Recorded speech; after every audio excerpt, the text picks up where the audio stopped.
Good day and welcome to the Boombar. It's a beautiful Monday afternoon in Lagos, Monday evening in Lagos, Monday morning in Lagos, Monday night in Lagos because there are several Lagoses. Oh yes, there's more than one Lagos. Yeah, like how many? Is it that much? Yeah, there are about three of them and they are in three different time zones. Okay. Thank you. Good morning, good afternoon, good evening, wherever you're listening or watching us from. It is Boombar on your Boom Radio NG. You know, it's when it is 3 p.m. West African time. We're back again. How was the weekend? I hope the weekend was as fun as it was for most people, you know, or restful, whichever way we want to take it. I hope it was actually like really good though. A lot of things happened over the weekend, but before we get to that, if you're just joining us for the very first time, we bid you a warm welcome. It is 3 p.m. West African time every weekday right here on Boom Radio NG. If you're watching us on YouTube, on Facebook, or Twitter, or you're listening to us right now, so you know, keep a date with us. We're always here, like we never left. That's what it is, like we never left, because we never leave. We are here 24/7, giving you lots of music, lots of entertainment, and a lot of interesting content. The Boombar is going to be another 1 hour of music, sports, politics, and drinks. Dolupo has got a full glass or half glass of something. What's in that cup, self? Can we see your cup? No need. Do you even have a cup? Yes, I do. Let's see it. Prove it. Yeah, a cup of water, I guess. Anyway, so we have the drinks now, and I think the bar is officially. Yeah, the bar is officially open. So there are going to be a lot of things we're going to be talking about over the that happened over the weekend. We know the Premier League is back with a bang. Boom. Football is definitely back. So yeah, we're going to be talking about that. It's interesting because the whole weekend was really interesting. It was actually very interesting. And Saturday,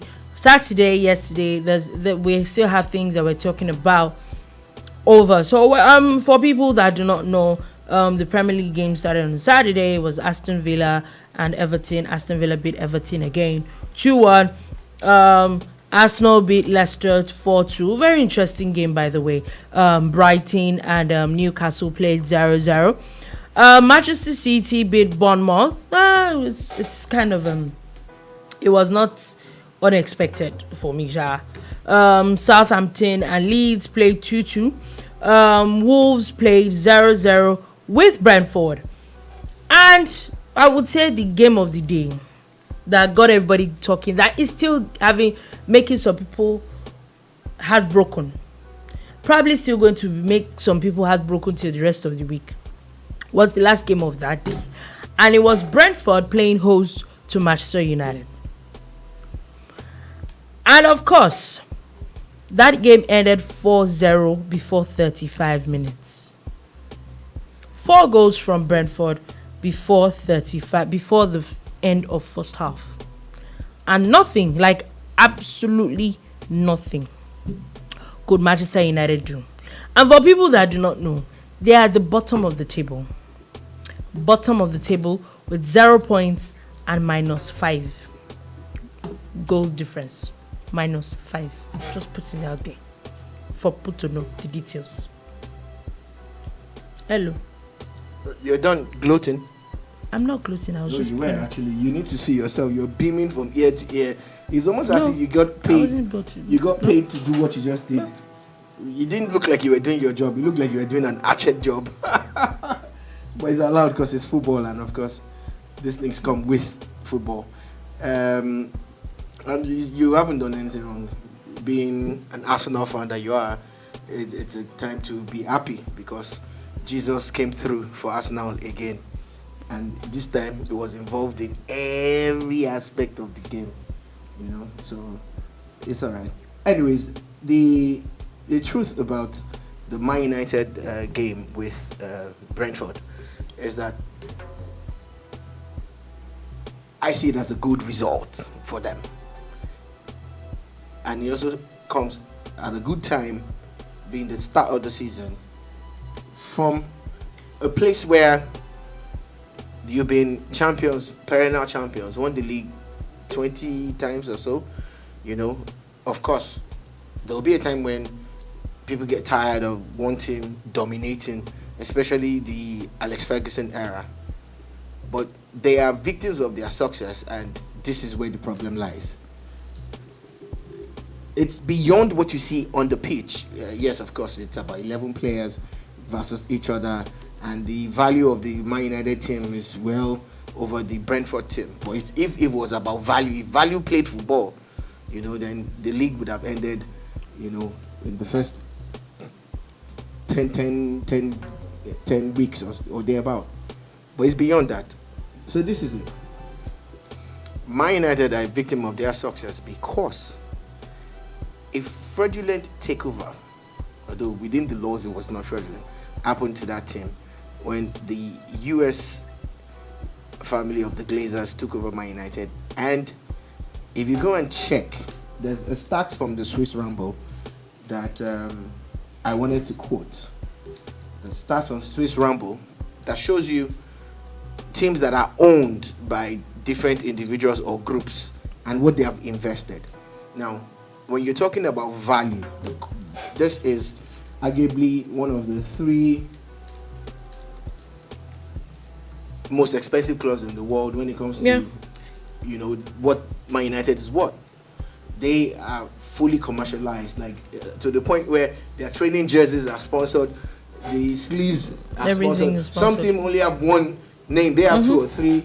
Their training ground is paid for, just the naming rights and all of that, fully sponsored. They even regionalized the commercial value of this team. Like, for instance, the sponsors, telecom sponsors in Africa, is different from the one in Europe. They are airline. They have an airline in Europe. They have one in Asia. That's how viable this team is. So it shows that it's a big business and they're doing good. But how come a team that is doing very good and that is big business is where it is? Why are they not doing well? I want to show you statistics from Swiss Ramble. Sorry, we can't project it on the screen, but it says clubs that have received the most funding from the owners in the last 10 years. I'm sure Number 1. Chelsea's probably on top of that. Number 1 is Inter Milan. Oh, wow. With 997. Number 2, AC Milan, 915 million euros. Number 3, the team that Dolupo suspected would be number 1, Chelsea, 791 million euros. Number 4, Man City, 773 million euros. Number 5, PSG, Paris Saint-Germain, 511 million euros. And from 1 all the way down to 14. And all these teams from 1 to 14, because I don't want to bore you with the figures anymore. There's Everton next to PSG, followed by Juventus, Leicester City, Arsenal, Atletico Madrid, Wolves, Borussia Dortmund, Liverpool, West Ham.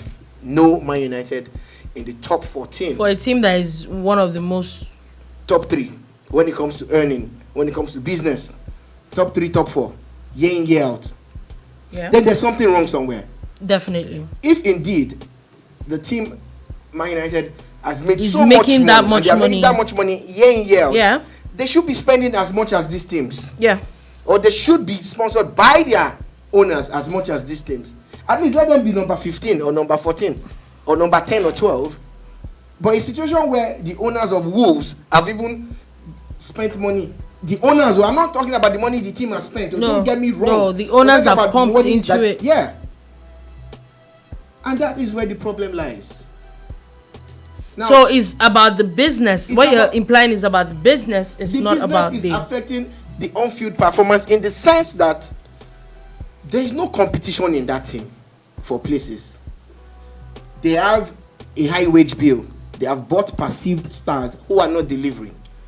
But they have also lost at least 6 players in the transfer window.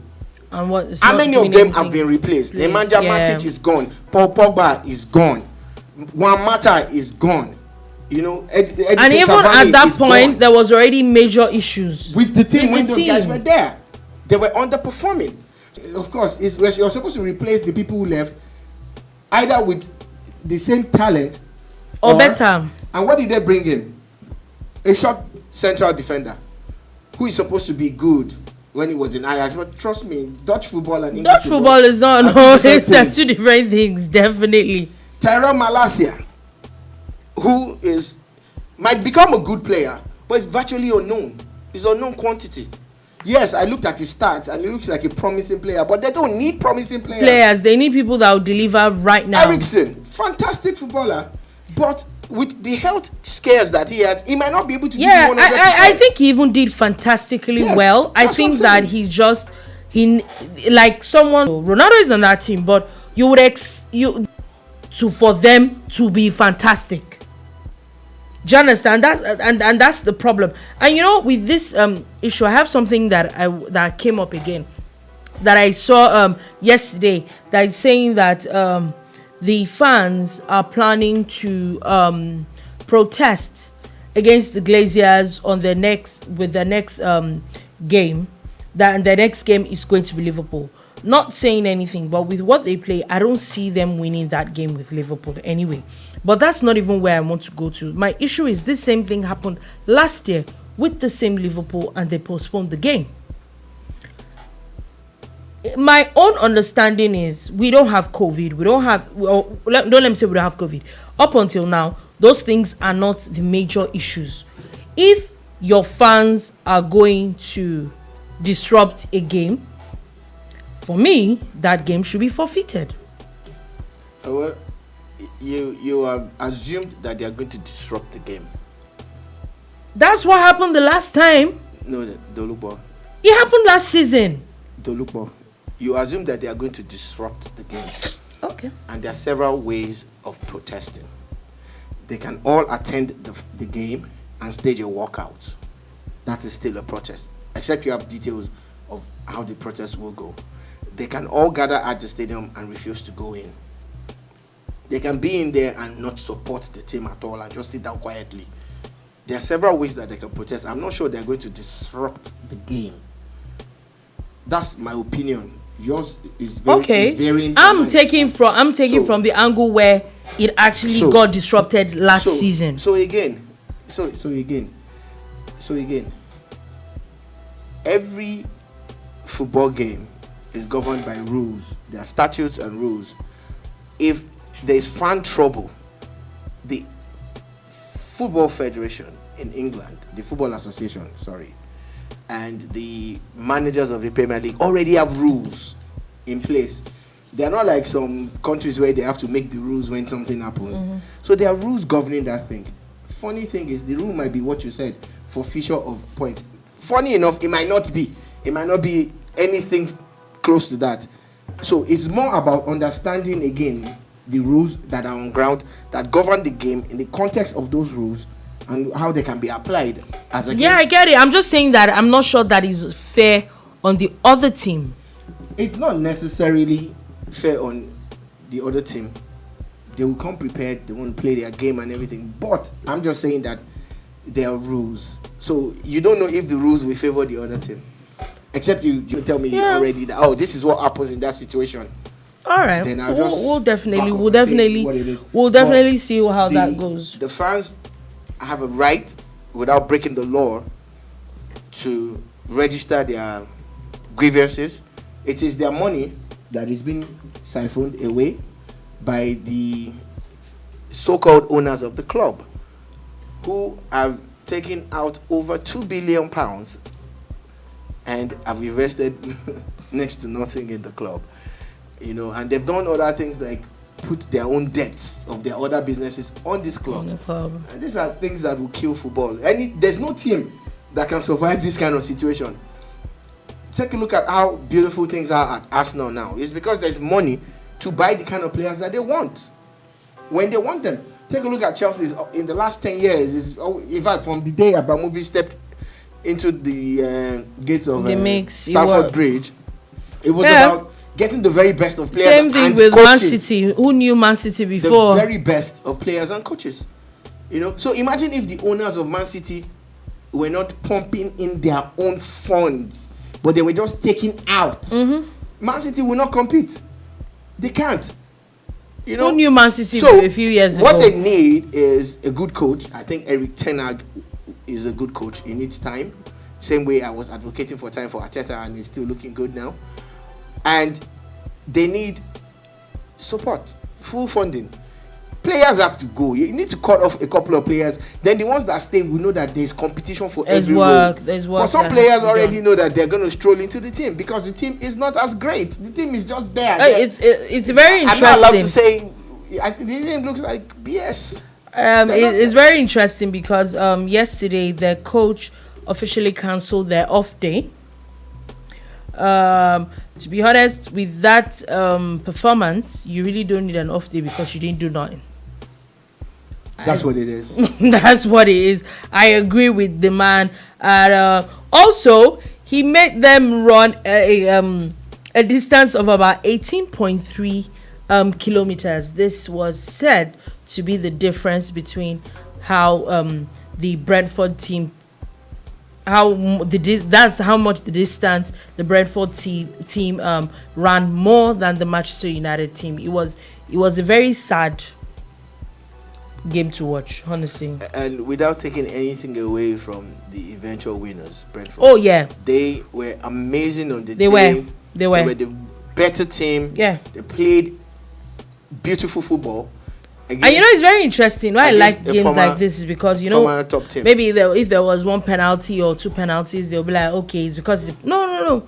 They won fair and square, and they stepped up to it. Yeah, amazing. Brentford were so good that they even made the Man United goalkeeper confess that he has taken responsibility for. I think he needs to go. That's mistakes. One of the people that. There's no competition. Look, when there was competition for his position, we all saw how everybody was struggling. I think he needs to go. But he's comfortable in that number one position. Anyway, let's move on from that. Let's move to another drama. This was like proper drama that happened yesterday, which drama is still ongoing as of today. So it's not just yesterday's drama alone. And this was the game between Chelsea and Tottenham. Tottenham was away at Stamford Bridge yesterday, and it was a very interesting game. It started with Chelsea scoring, then at the 63rd minute or some thereabout, Tottenham scored a 1-1, and also, you know, it was not looking bad at all. And then a few minutes after, Chelsea scored again, and it was 2-1, and everybody thought, okay, looks like the game is going to end this way. And the 95th minute, which was barely a few seconds to the end of the game, a corner kick was awarded to Tottenham, and then kaboom, there goes the second goal. Now, there are a few talking points. Number one, the game itself. Yeah, a bit of analysis of the game. Number two, the coaches who gave us premium drama yesterday after they ended up getting red cards. We definitely will get to that. Then the referee, because those are things that are still happening up until today. So let's start from the game itself. What did you think about the game? It was a very good game. It was a very interesting game. It was a game that had everything in it. It's a game you expect from top teams, the rivals. When they go against each other, you expect these kind of results and stuff. But at some point, when Chelsea took the lead, I was monitoring social media, and I see the way everybody went gaga, like, oh man, it's over and all of that. And the fact that Tottenham could bounce back in that game and make it 1-1 changed the color of everything. Yes, it did. I agree. But kudos to Chelsea, you know, the way they fought back, made it 2-1. And at that point in time, I was like, yeah, 2-1. Not bad. Yeah, Tottenham didn't do badly, not but, bad, you know, but the game is ending this way. So, but who would have thought? Who would have thought that there was still going to be that angle to it. But it could have been different. I've had to watch it over and over again. When you watch football today with the support of VAR, you see how some decisions you don't agree with as a fan or an analyst or journalist or whatever. At least it's the same thing you're watching on the screen or even in the stadium. And one of those incidents happened. Again, it was directly leading up to, Tottenham's goal. Yes. And that was the assault, I call it assault, on the new Chelsea boy, Cucurella. And it's shocking how the assistant referee, even the referee was close to the incident. It was not as if he was running. He was actually close. And is he going to claim? And they'll say they didn't see. To me, the funny thing. I feel the referee was really messed up. The minute I saw that happen, I'm like, oh man, this person has let Tottenham lose their corner because they will not be awarded a corner anymore. And I'm like, okay, looks like there's a corner that is coming. They got it. And they got it. And that led to their second goal. So yes, there's a lot of controversy. Number one, on social media, there's a lot of talk about how the instances about this particular coach, how he does referee. Anthony Taylor. That it looks like he has a thing in for Chelsea, to the extent that their coach Thomas Tuchel is actually advocating that he does not referee another Chelsea game again. Well, Tuchel has made one of the biggest mistakes of his stay in England by making that kind of statement. Okay, why? Because he should ask Jose Mourinho. He got to a point where when you ask him about those things, he said, I can't talk. If I talk, I'll be banned. Meaning that he's already saying that I don't agree with what happened, but if I say it with my own mouth, I will be banned. You get? So, what it is that you are not allowed to criticize those referees in that fashion, regardless of whatever happened. Which means that they're telling you probably there are other channels of protest. Yeah. It's very interesting because right now, the English FA is actually talking about investigating Tuchel's comment. Let me interpret that. That is another way of them saying you're going to pay a heavy fine. That's what it means. You come back and see that that's what it is. Okay, so moving off that, and then moving on to the drama of the day, where the two coaches were literally going to deck themselves at some point. With what I saw, I don't know your own angle to it. With what I saw, it started with Conte. When Tottenham scored their first goal. And in Conte's mode of rejoicing, literally went to rejoice and in front of the Chelsea coach, almost looking like he was taunting him. And Tuchel looked like he was about to deck him, and then they separated them. And then this same referee gave both of them yellow cards. Then Chelsea scored a second goal, and Tuchel decided to run all the way past Conte, which we saw. Which movie before that, Conte has come out today on his Instagram to say, "Lucky I didn't see you. Making you trip over would have been well deserved." He actually wrote that down. And he put a picture of Tuchel running past him. So, like that drama was not enough. The next thing we saw was the game was done, which I felt that it was not a bad thing that Conte went to do. Really, because with his body language, he was just going to shake him, which was the right thing to do. I'm not sure there's a rule to that, but it was just going to shake him, and it was going his way. Then he realized that Tuchel was not going to let go of his hand. Okay, so a couple of years ago, the handshake became a tradition. It became a tradition at the start of games when players would shake themselves. It helped to douse a lot of tension at some point in time. And now it's now standard, So But the one for the managers also started happening before the game, then also after the game, regardless of how things run. So at times you find the manager just runs into the tunnel. I'm not trying to shake anybody, and he's gone. Now, in this particular one, I put all the blame squarely on Tuchel. And the reason why I say that is that even his own explanation of that incident showed that he was the aggressor. After all the unpleasant exchanges during the game, the coach of Tottenham Hotspur, Conte, who was a former coach of Chelsea, held out his hands to you, and it was just, Now, Conte was still pissed, but I think he felt obliged to shake him. Yeah, I think because he looked like he just wanted to shake him and just get it over with. And this is Tuchel's own thing. Tuchel is saying, when you shake me, you look into my eyes. Is he your girlfriend? Is he your wife or your lover?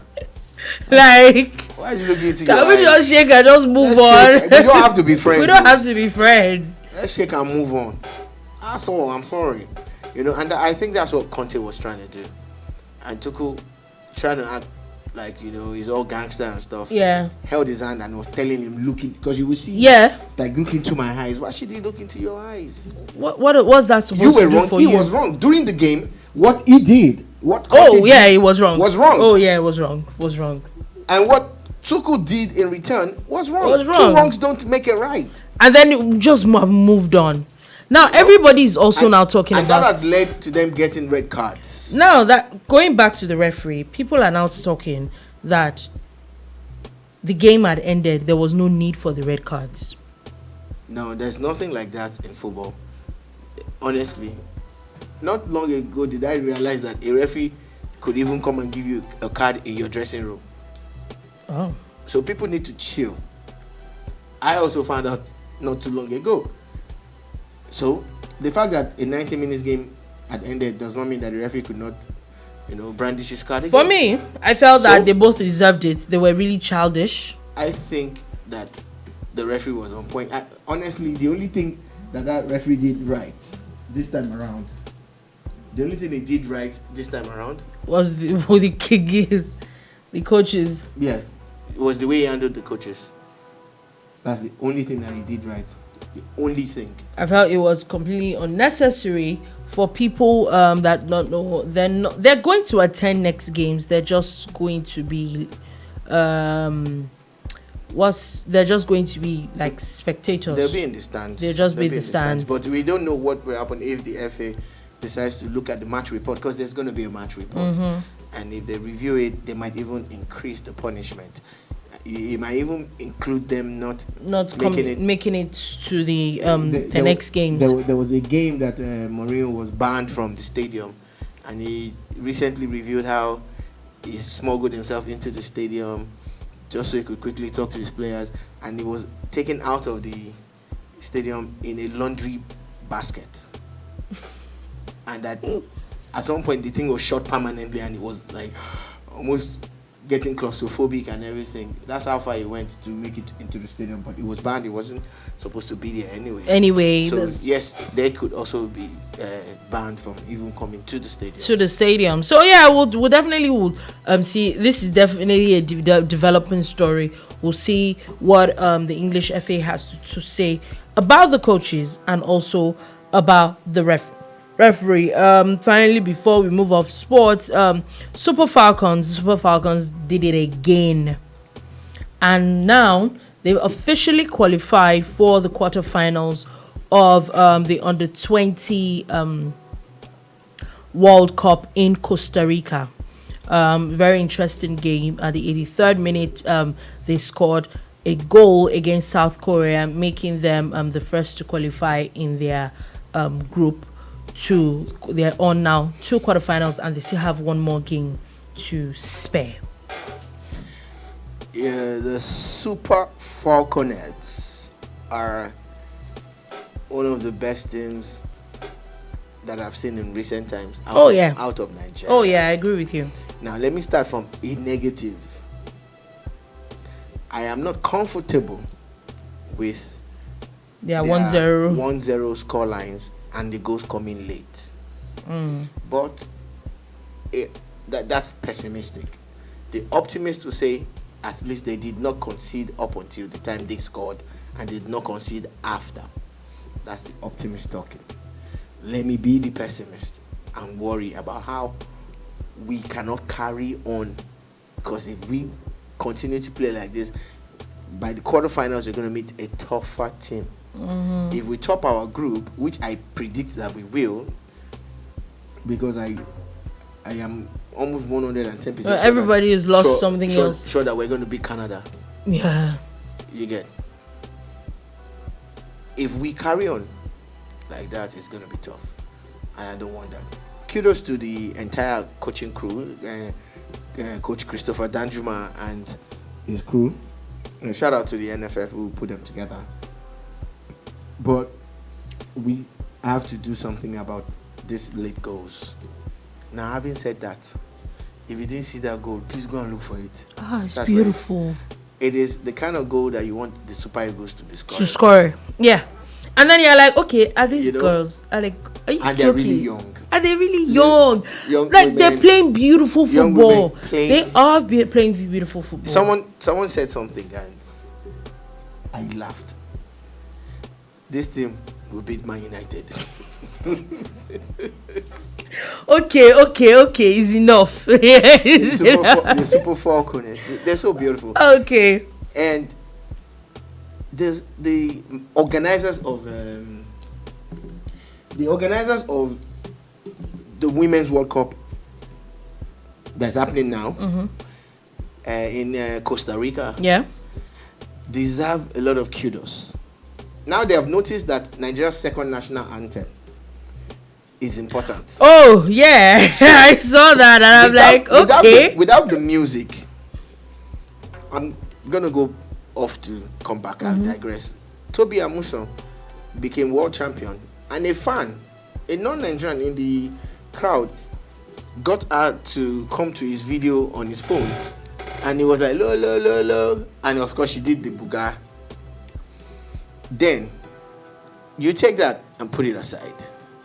Then you come to the girls when they won the relay at the Commonwealth Games. It was the buga that they used to step on the podium to get their gold. And we see a lot of our girls do buga, guys too. But you see, this Super Falconers team have been celebrating their goals that way. You know? And then this time when the thing came through, they played buga. They played it for them. They played it for them. And that was amazing. And a few months ago, or weeks now, Kiss Daniel was like, he would love to perform this song, you know, at maybe a FIFA event or a state. And I see that happening now. Like the way he's going. FIFA needs to wake up and call Kiss Daniel's management to say, can your boy come to Qatar to perform at the World Cup, and let's do the buga for the whole world to see that it's such a beautiful song and that our girls are just amazing. Oh, they're amazing. They're amazing. They're definitely amazing. That way you kind of take away from them. So let's move on quickly from sports and move on to something very interesting. Where I think I'm going to start a little bit with politics. And I'm staying in Lagos at first. This has to do with Labour Party because this is an update on something that has been happening for like a week or two. Remember last week I was questioning the fact that Labour Party in Lagos were still doing primaries, but there was always the and you know we talked about the Electoral Act, and does the Electoral Act allow these things? So yes, it does, and it is still the same issue with placeholders. We saw that happen with the Labour Party presidential candidate. We saw that happen with the APC presidential candidate. We saw that happen with a lot of people. I think that at first, I think it was only PDP that did not have a placeholder at some point. So it looks like that was, or it is what Labour Party is supposed to be doing at the moment, where Awamaridi, I'm looking for Ifagbemiawamaridi, Professor is supposed to be the placeholder where, let me give you a little bit of background. He contested the primaries with, he was the second person that contested primaries with the Lagos State PDP gubernatorial candidate Jandor, and of course he lost. Then he moved to Labour Party.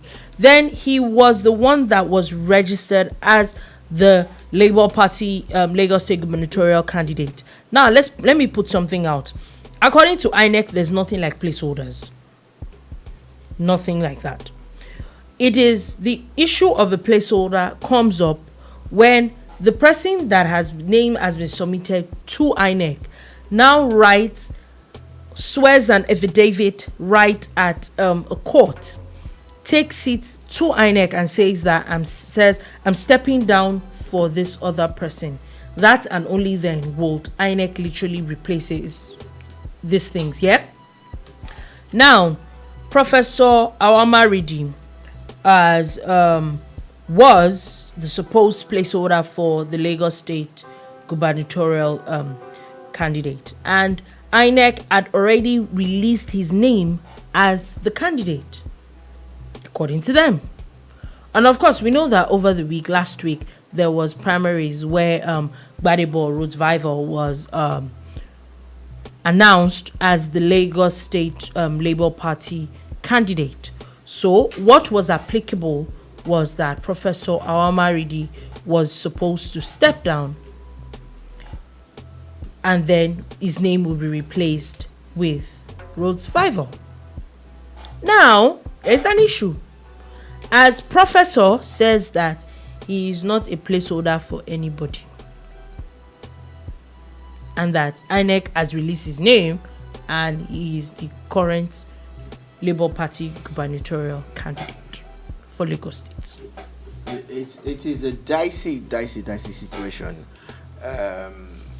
The first time I looked at the concept of placeholders, even if it's not recognized by the electoral body, I said something to myself: let something temporary not be permanent.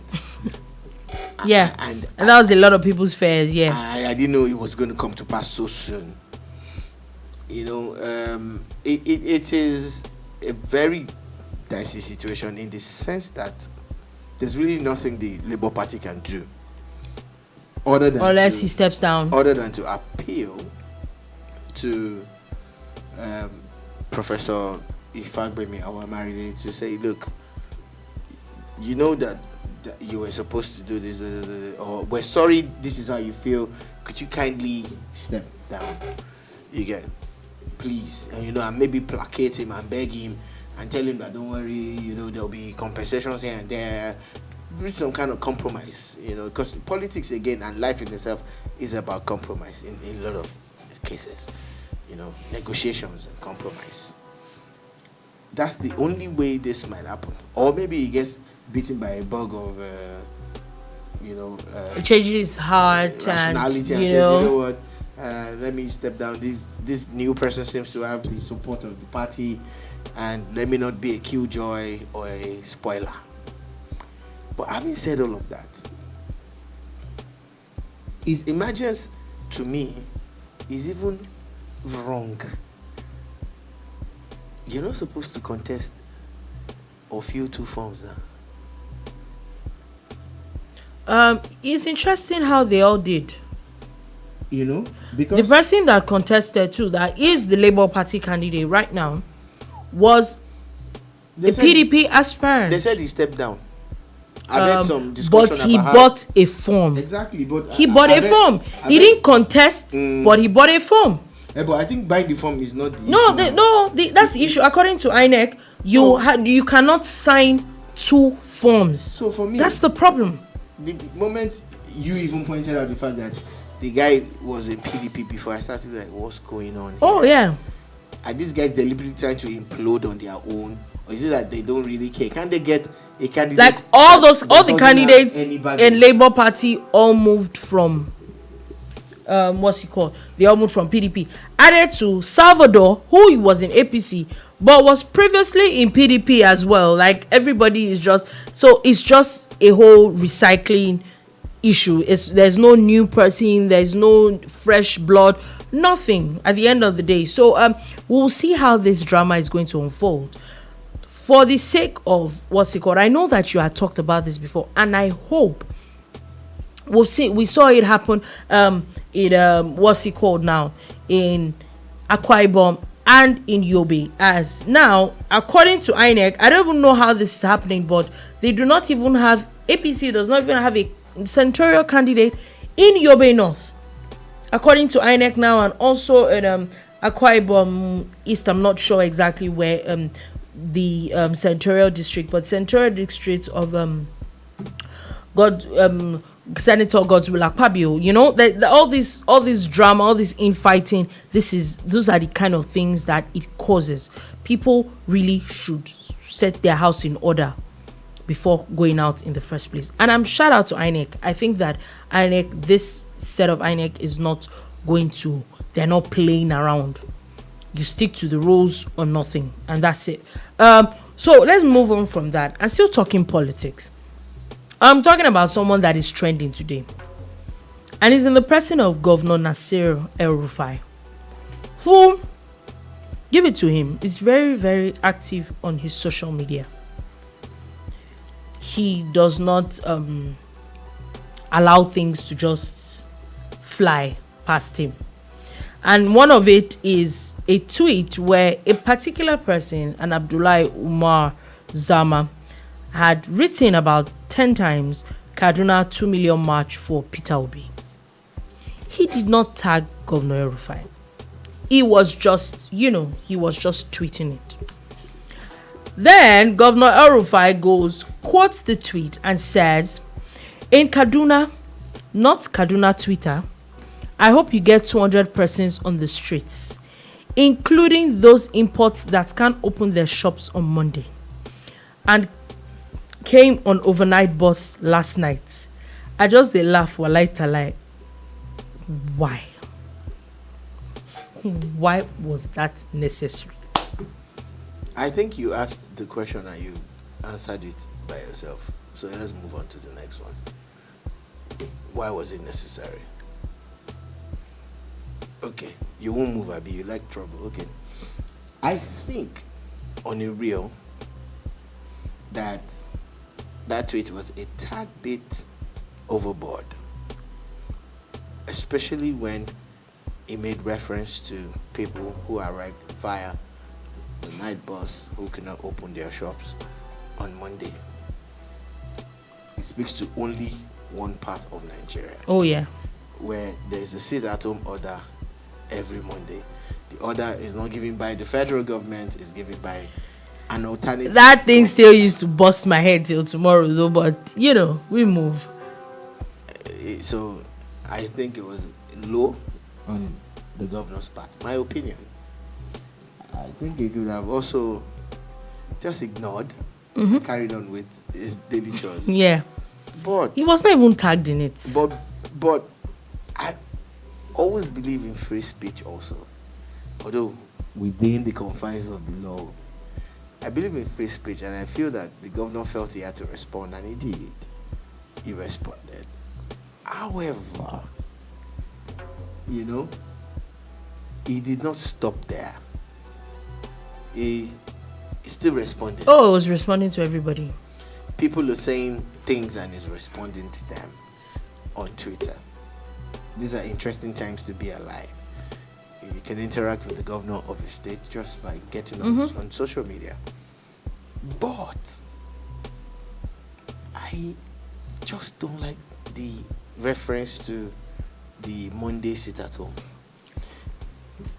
I feel very uncomfortable with it, saying that it's almost as if you're taunting them, and even if you're the governor of one state, you're all still connected.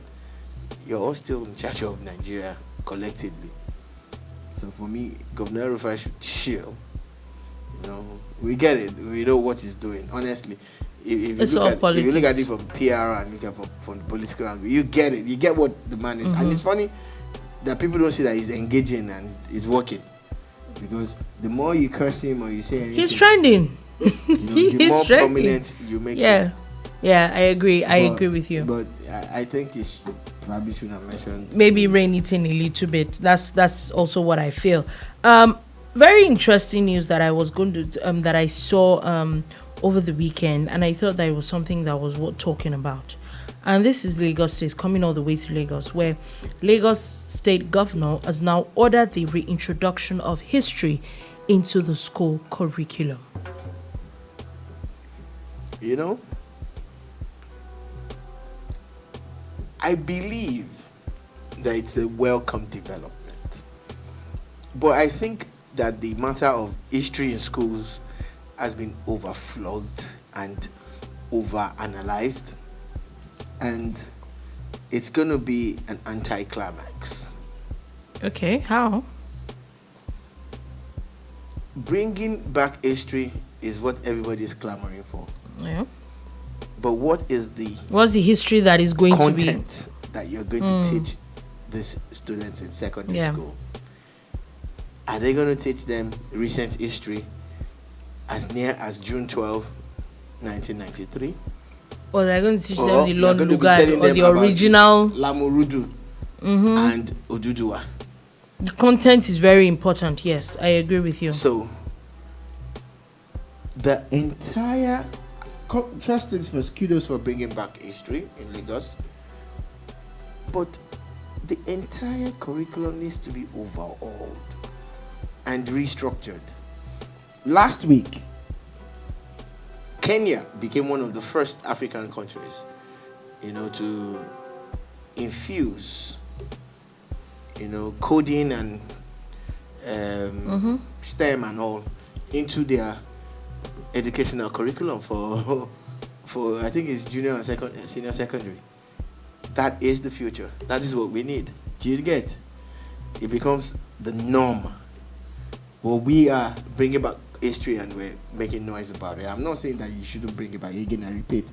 Well done. But what is the history you want to teach them? The entire educational curriculum in Nigeria, not only Lagos, needs to be rejigged completely. Like, you need to change a lot of things. Mm-hmm. You need to update a lot of things, because you're still teaching people some things that they will never need or never use in their lives. Very unnecessary. In arithmetic or mathematics, you're still teaching them Roman numerals. Yes, you can teach them just for the knowledge. What is Roman numerals supposed to do? How does Roman numerals help my life? What are we using it for? Really? So, for me, let's get real and bring in the stakeholders. And you have several think tanks for every subject. Bring in the eggheads, with the old students and the new students. Let's know what exactly is it. New strategies. Yeah. Because bringing history back is good. Well, what the history is the scope question. I agree with you. Quickly before we move on to something else, something just popped up where a 29-year-old man identified as Sani Gafar was apprehended by a mob who suspected him to be a terrorist in Ijora Badia in Lagos State. Reports said that there was a mob that were about to lynch him, but thankfully the police got there fast enough. He's in police custody now. They said he found a bag of 3 hammers, 6 screwdrivers, 1 pair of pliers, 1 chisel, 5 spanners, 3 rolls of black cellophane, cable wires, 20mm bending spring, a pair of black trousers, and a plastic box of clips, where he claimed that is an electrician. Now, the story is that he was actually caught dressed as a woman. Okay. That was what spooked people. I respect the security community and the entire value system and chain of Nigerian security. But to me, based on what I've read, this guy has not committed any crime. No, he hasn't. He dressed as a woman. Yes, if there's a law now against cross-dressing, then he has committed a law. But as of today, I don't think there's a law against cross-dressing in Nigeria. That's one. Two, the items found in his possession.